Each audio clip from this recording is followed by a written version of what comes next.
Hi, everyone. Thank you so much for joining today. My name is Ramelle Sarna, and I'm on the sales engineering team at Red Canary. I've been at Red Canary about 4 years. I've been a sales engineer since 2011. And prior to that, my professional background includes Unix system administration, mainframe and mid-range programming and development. And that's really where I started learning the fundamentals of information security. Personally, I enjoy being with my family. I love traveling. I love choral singing. I love sporting events, although I don't play much anymore since I tore up my knees playing college softball. And finally, Rock Chalk Jayhawk. So if you know, you know. So today we're going to talk about the ever-evolving threat landscape and how this impacts security teams. And then I'm going to give you an overview of Red Canary. I'm going to discuss how we help to identify true positive threats in our customers' environments. And then I'll give you a walkthrough of the Red Canary portal. So as you can see on this graph, today's threat landscape creates a wide security operations gap. And this is something I'm sure all of you can identify with. The responsibilities of security operations teams just continues to increase, but at the same time, organizations are looking for ways to consolidate and not increase their overhead. Like everything else in life, we're all looking for ways to do more with less. So organizations are working hard, and oftentimes they're struggling to create the best possible protection for the domains that you see on this screen, which include cloud, SaaS, email, identity, and yes, artificial intelligence. So Red Canary helps guide organizations by breaking this gap down into more detail. And we do this by applying the National Institute for Standards and Technology, the NIST framework. So you can see on the x-axis on the top, those are the domains I spoke of previously, and then the y-axis on the left are those domains. So this leads to a common discussion that we have with security teams about what they're comfortable performing in-house and what would they consider handing off to a third party completely or hiring a trusted partner for co-management. Then once we get this discussion going with security teams, typically the agreement looks something like this slide, which we call a security operations bingo card. We always recommend performing tasks that are business specific, like anything related to your applications or wiping and re-imaging a machine. Those are the tasks that your team should tackle. But with regard to everything else on the matrix, Red Canary strongly recommends a partnership for co-management. Now, the reason being is that the majority of threats that are seen in environments are universal, whether that's ransomware or malware on an endpoint, a business email compromise, or cloud account compromise. These types of threats are happening at thousands of organizations every day across the same applications. And Red Canary sees these applications and these domains targeted across all of our customers. And what we do is we scale analytics and processes to mitigate them quickly for our customers. And what this does is it allows your team to focus on defending these in-house applications and the recovery and governance processes, things that you're familiar with, because quite frankly, we don't have the organizational context to be able to be effective in those areas. What we want to do is free up your team from looking at threats that are common across the world so you can focus on your business specific needs and processes. So how does Red Canary work? Well, we plug into your native tooling across endpoints, across user identities, and across cloud domains, and we ingest telemetry and alerts from your sources. The way Red Canary is different from the rest of the market is that we don't require any sort of agent or any kind of network sensor to be deployed. We plug into the tools that you've already invested in. So for specifics on that, I'll give you an example. I'll just use one of our EDR partners, our endpoint EDR partners, SentinelOne. When a customer has SentinelOne on their endpoints, what Red Canary utilizes is a feature from SentinelOne called Cloud Funnel. What Cloud Funnel allows us to do is to stream that EDR telemetry and the alerts in real time into our proprietary technology, which is the Red Canary detection engine. And this engine is constantly being refined and tuned and has been for the last 10 plus years. And our customers benefit from our security engineering work that we do on a daily basis by finding threats above and beyond the tools that are in these domains. Now, if we flag anything interesting, any interesting behavior, this is presented to people, the Red Canary detection engineers. And what the detection engineers do is they review this interesting behavior, they confirm that it's a true positive, and then they compile a timeline so our customers have all of the relevant information and the artifacts about all of the threat in front of them. And then we notify them of that threat. Oftentimes, we are our customers' last line of defense, and they rely on us to take action on their behalf. And that's frankly because they trust us. And they trust us for a number of reasons, but one of them is due to the statistics that you're looking at here on the screen. Over the past 12 months, we detected over 80,000 threats. And yes, 99.7 of them were considered true positives. So we are like the canary in the coal mine. When we say it's a threat, it's real. So we act on our customers' behalf. Now, we do this action in 3 different ways and our customers dictate how they want us to perform remediation for them. We can use our automation platform. We can guide you through remediation. And then we have an active remediation offering. Now, automation, I'm going to show you in the demo portion. I won't spend too much time belaboring it right here, but just know that it's used to take action for our customers at machine speed. And what guided remediation is, each Red Canary customer is assigned a team of threat hunters. Now, this team is here to help with any sort of security-related questions. For example, and I've heard this many times, customers looking at acquiring some new hardware, maybe new firewalls in their environment. Our threat hunting team will gather up information and come in and help customers make informed decisions about different solutions without really making too much of recommendations pointing to one or the other.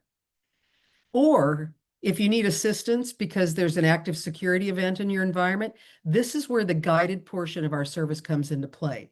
So in every one of our customers' Red Canary portal, there's an emergency phone line at the top that you call it at any hour of the day, leave a voicemail indicating the services that you need, and within minutes, your threat hunters are going to be on the line with you, and then they'll spin up a screen sharing session to guide you.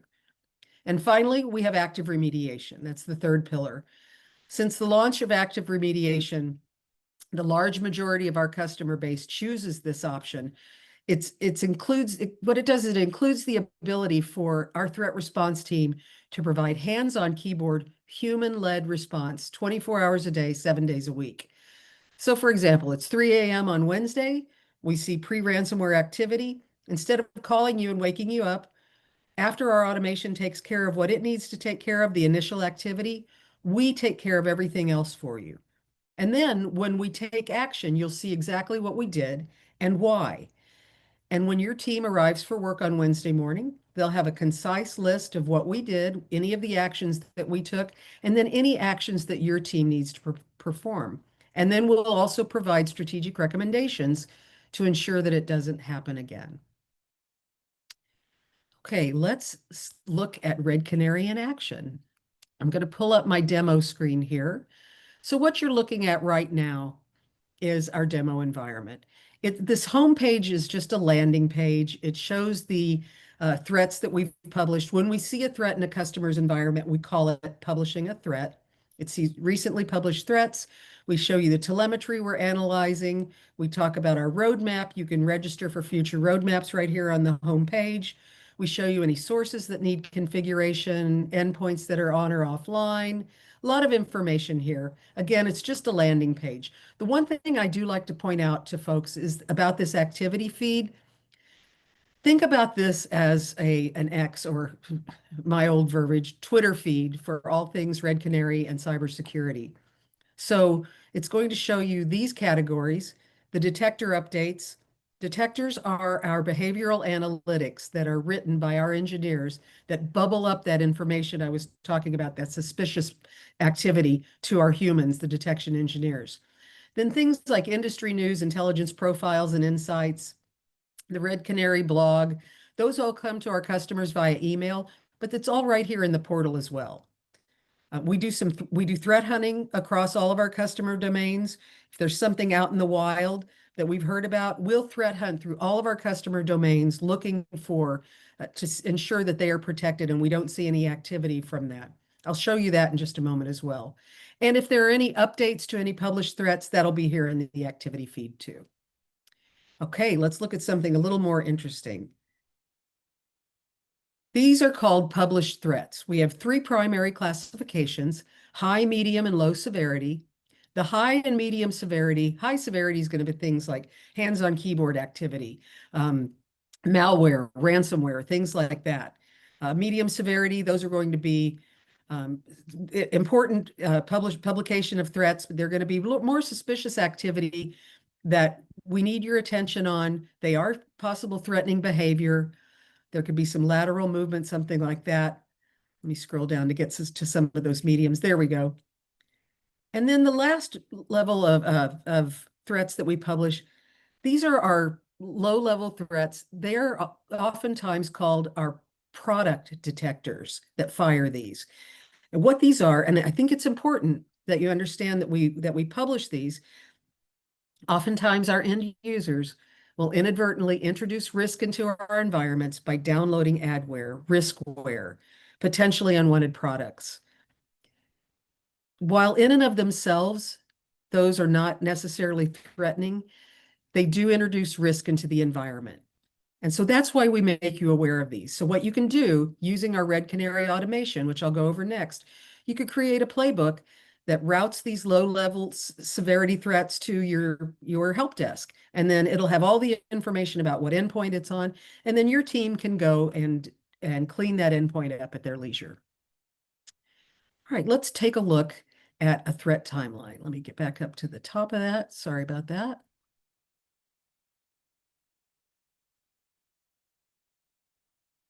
All right, everything I am showing you here has been scraped from live customer environments and then obfuscated so I can share it with everybody here. So primary classification is malware. And then secondarily, we saw post-exploitation activity in this. Our detection engineers give you a concise note up at the top that say a user clicked on a bad URL. We've seen that before. It's been consistent with credential phishing attempts. It came in via Office 365. And then the post-exploitation activity, there were email forwarding rules created, and then we started seeing geographically unlikely logins. So what we do is we pull out a lot of information up here at the top of the page, endpoint information, any related identity. You see Chrissy Gorzgani was the person who was affected by this. That was the identity. Then we show you the threat analytics, the observed TTPs. We do map to the MITRE ATT&CK framework, and we pull this out and share it with you. So the TTPs being used in this particular threat were collection, discovery, defense, evasion, and execution. We have hyperlinks that drill into each of these and give you a lot of information about it. And then we also share with you what was the detector that bubbled this up and give you a description of what that detector is. Again, all in our efforts to be as extremely as transparent as possible with our customers. That's one of our core values. Now, for contributing intelligence, we do have a threat intelligence team. They publish a lot of information. That team's responsible for the threat hunts, which I'll show you an example of here in just a moment. But oftentimes, third-party intelligence, that's going to be something like alerts coming from some of the tooling in your environment. In this particular case, the third-party intelligence played the role in us, in aiding us in finding some of this behavior. These were alerts that were coming from the Microsoft suite. And then we give you the threat timeline. We gather up as much information as possible prior to when the threat occurred and give you a lot of really rich information about it. So we see that there was a login by Chrissy here, and it was successful. But it was coming from an anonymous IP address. And so the Red Canary detection engineer lets you know that in a nice, concise note. Then we start seeing some email rules that are being changed. Again, more enrichment here, where anything where you see these carrots, I'll dig into one of those in just a minute. More information from the detection engineer saying, hey, forwarding emails to an external email address is suspicious activity. And then here you see where the threat occurred. Triggered by Chrissy here. And then more enrichment information about what else happened after this. You can see, I've already pulled up this IP enrichment here. So you can see that this IP address that Chrissy, air quotes, Chrissy was logging in from came from somewhere in Amsterdam, but that's not where the real Chrissy is really located. So then after 5 minutes, we show that we detected that threat. And then we're going to share with you that, like I said, contributing intelligence in this particular threat were alerts coming from Microsoft, the Microsoft's tool suite of tooling. From this particular alert, the Microsoft Defender for Endpoint tool did its job. We call that mitigation by control. The EDR tool did its job. That's why you buy these things. It blocked the malware, but that was just part of the attack. And then while I'm here on this, anywhere that we are able to link to the tooling, to the native tooling in your environment, you can pop right out from the Red Canary timeline to your Microsoft environment in this particular case. So back to the timeline. Part of the attack was prevented. The malware was blocked. The tool did its job, but there was post-exploitation activity going on. So we started seeing Explorer being spun up. And then there was the following command line. We show you what the command line was. And then we're seeing that explorer.exe process spawned PowerShell. We show you what the command was that the threat actor was using, give you a lot of information. You don't have to understand all the switches and everything on that command line. We're going to tell you, our DEs, our detection engineers are going to tell you, hey, PowerShell's being used here to extract user information. If we'd seen that threat in your environment before, we'd let you know. Then we start showing you all the netcons. Again, IP enrichment. We do the DNS lookup for you. We do the IP enrichment for you, let you know that this particular one, you know, a lot of information that we're sharing with you. Again, all the enrichment, trying to leave it right here in one screen so you don't have to pivot around and do things. Then after this threat was vetted by one detection engineer, it's peer reviewed by a second detection engineer, sometimes a third, depending upon the threat. And then the threat is published and confirmed. Now, in this particular case, we were using the Red Canary active remediation. This is the type of information, if not a whole lot more, that you would see from your threat response engineers who do the active remediation. They tell you what they did. They terminated a process. They removed that bad file. And then here are the actions that we need you to take. Do a little cleanup here, and then work with your end users on phishing email identification. And yes, Red Canary can help to give you guidance however you need on that kind of thing. Now, as part of our partnership, we ask our customers to let us know, has this threat been remediated or not remediated? Remediated means you acknowledge it, you're taking care of it. Yes, get it off remediate that so it's not on the list of active threats in your environment. This not remediated is very important to us. Tell us why you're choosing not to remediate this threat. I don't see this one used very often, that it's just unauthorized and it's not going to be remediated, but sometimes it happens. This one is used a lot. It was authorized, it was non-testing. Okay, great. We know about it from going forward. We know about that. This was testing. We'd like to know about that as well. But this particular one, it was incorrectly identified. We need to know about this. If it was a false positive, please let us know. Give us a description in here. Once you fill this in and hit enter, it starts an immediate feedback loop with our customer security operations organization, because we take false positives very, very, very seriously. And then a lot of our teams use manual response, which I can just show you quickly. And this is done. Let me get back down here to the timeline. This allows you teams that have a bigger, more robust security operations teams and that are using Red Canary as another tool in their toolkit. Along the way, if it makes sense to ban binaries or quarantine files, you can do that manually in this by using manual response. However, Like I was saying earlier, something that happens at machine speed is our automation. So our automation is very, very easy. It's very intuitive. It's basically if this on the left, then do this on the right. So like I said, when we see a threat in an environment, we call it publishing a threat. This particular playbook says when a threat is published and it's a threat primary classification is malware, what do you want to do? Well, I don't know about you folks, but if I see malware on an endpoint in my environment, I want that thing isolated and off my network. So at machine speed, the playbooks will take place, isolate the endpoint, and then send some notifications. I'm going to drill into the playbook just to show you how you can get pretty granular on this stuff. Isolating an endpoint is dropping the hammer on it. It's taking it off the network to prevent lateral spread. So I'm going into the editing here just really quickly. For isolation, we ask our customers to tick on this box. You acknowledge it's going to block traffic.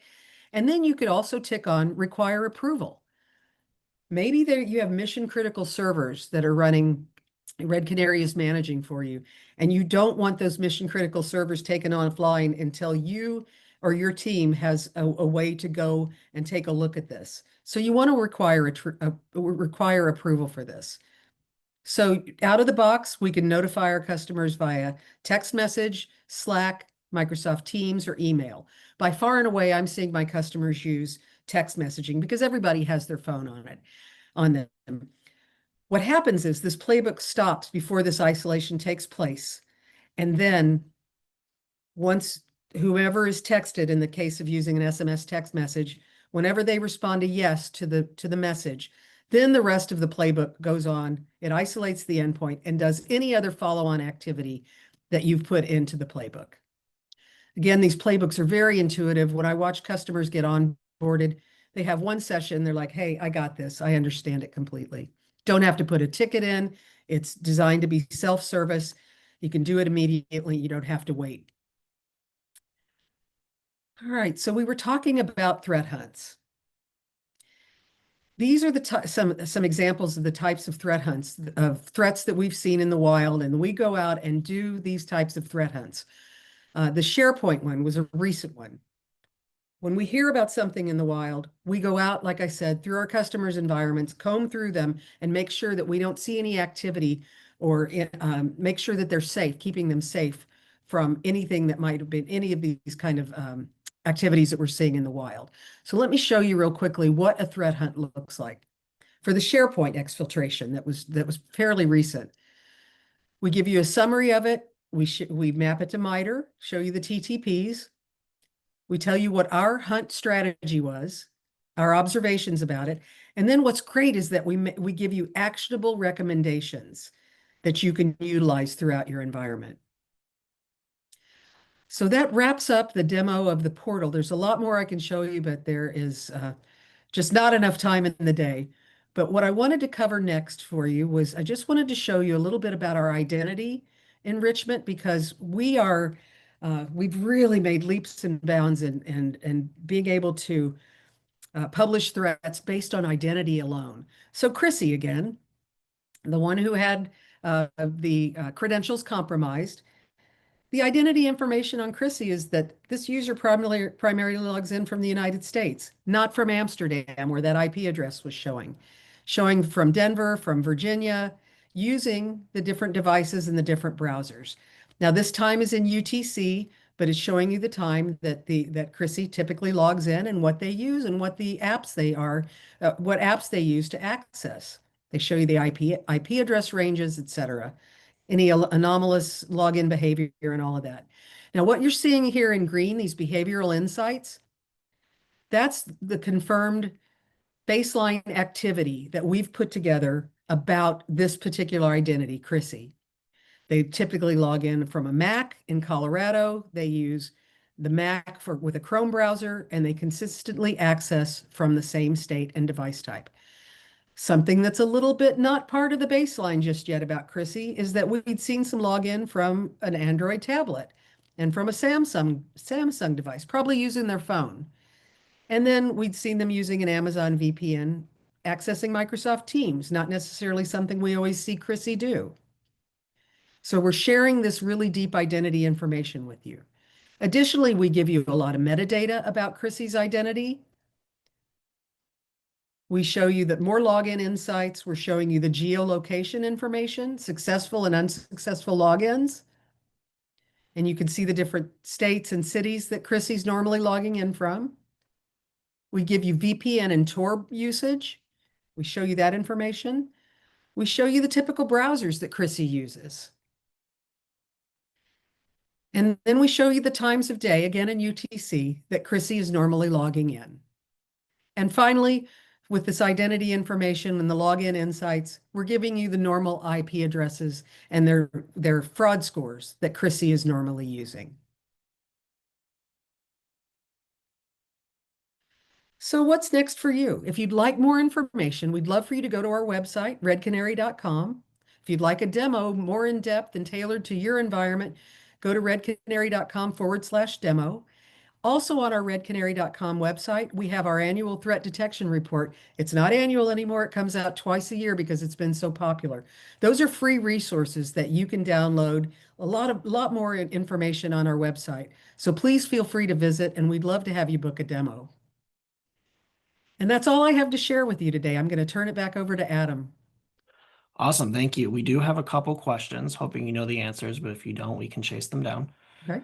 First one is, how are Red Canary analysts able to get to all threats? Are there potential delays expected within larger organizations that have a larger volume of potential threats?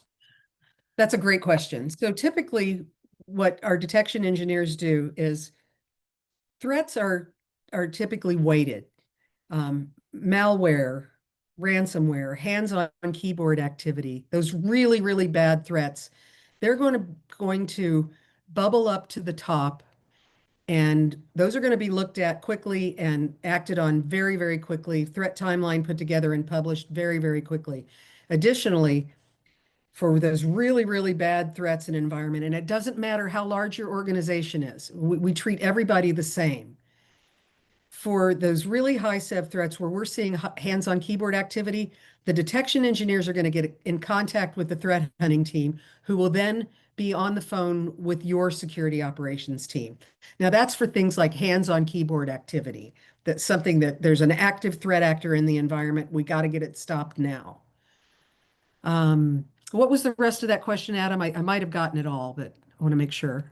How are analysts able to get to all threats, and then specifically in larger organizations that have a larger? Yeah, we treat every organization the same. We have a very large staff of detection engineers. They are US based right now, but they're spread remotely across the United States. We decided at the beginning that we wanted the best talent possible for Red Canary detection engineers. We didn't want to have a brick and mortar SOC where they all had to come into our headquarters and just come in and work in a brick and mortar environment. They're distributed across the United States, and they're working in every time zone. Perfect. And then the other question, how many integrations do you have with various vendors that support the Red Canary agentless functionality?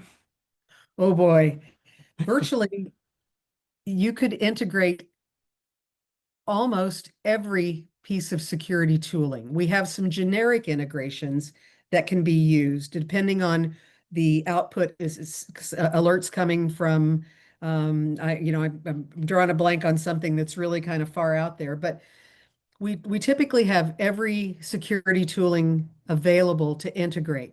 Now that I'm going to be very clear about this. That doesn't mean that we investigate every one of those pieces of security tooling.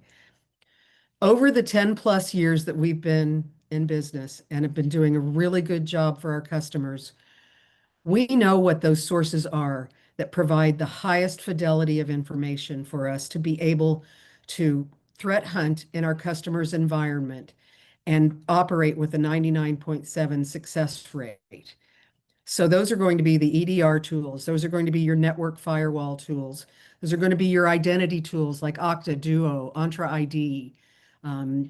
They're just really, we've just been very, very good and thorough about understanding what tooling is just noisy and what tooling really bubbles up the information that matters, that allows us to do our job at such a high success rate. Awesome. Well, that takes us to 1 minute over. So thank you everyone for joining us today. Thank you for the great questions, Ramelle. Awesome presentation, awesome demo, super in-depth. Really appreciate it. If anyone does have any additional questions, redcanary.com. You can email us at webinars@redcanary.com. Or if you have a customer success manager, sales rep, whoever, find us on LinkedIn. We're here for you. We got you. We'll get your questions answered. Thank you all. Thanks, Ramelle. Thank you. Bye-bye.